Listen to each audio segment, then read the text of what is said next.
လူတွေဟာဘာဖြစ်လို့ဖရာရုပ်သွားတော့ရှေ့မှာစိမိပန်းရေချမ်းနေနဲ့ပူဇော်ပြီးတော့ဆုတောင်းနေကြတာလေလို့ဆိုနတ်ကိုပဲတဲ့အစင်လာကြီးကနေပြောင်းလဲလာတာဖြစ်တော့ကြောင့်အကျင့်ပါနေတာလည်းပါတယ်နော်အကျင့်ပါအဲ့ဒါကုသိုလ်မရဘူးတော့မဟုတ်ဘူးသို့တော့တကယ်အနှစ်သာရရှိတဲ့အလုပ်မဟုတ်တာတော့သိကြတယ်ဒီတဲ့အနှစ်သာရရှိတဲ့အလုပ်ကဘာလဲလို့ဆိုရသော်ဘုရားကဘယ်လိုနေရမယ်ဘယ်လိုထိုင်ရမယ်လို့ခေါ်တယ်လေရသော်ဘုရားဟောတဲ့အဆုံးအမတွေကိုသိရှိနားလည်ပြီးတော့ဘုရားဆုံးမတဲ့အတိုင်းလိုက်နာကျင့်သုံးနေထိုင်ခြင်းဟာအဓိကကြတယ်အဲ့လိုလိုက်နာနေထိုင်နိုင်မှရသော်ဘုရားဟောတဲ့အတိုင်းကောင်းကျိုးချမ်းသာတွေဆိုတာရမှာပဲဖြစ်တယ်ဘုရားဘာသာဝင်နေလွဲမှားနေတဲ့အတွေးတွေလည်းမြောင်များစွာရှိနေတယ်အားတွေတော့ဆိုဒီဘုရားကဆူတော်ပြည့်တယ်ဟိုဘုရားကဆူတော်မပြည့်ဘူး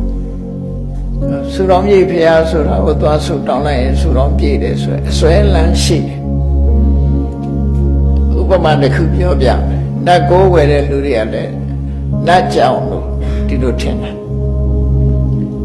လူတွေရဲ့အထင်လွဲမှုတွေဟာရှိနေတယ်ဘလို့အထင်လွဲမှုတွေရှိနေတော့ဆိုသစ်ပင်တို့ယောဂဇိုးနတ်တွေဘာတွေကိုးဝယ်တဲ့လူတွေဟာတိုက်ဆိုင်မှုလေးတွေနဲ့ဖြစ်သွားတယ်သူတို့ကိုးဝယ်ပြီးဆူတောင်းလိုက်တဲ့အခါဥပမာမဲ့ထီပေါက်ပြရစီပဲလှုပ်တာအောင်မြင်ပြရစီ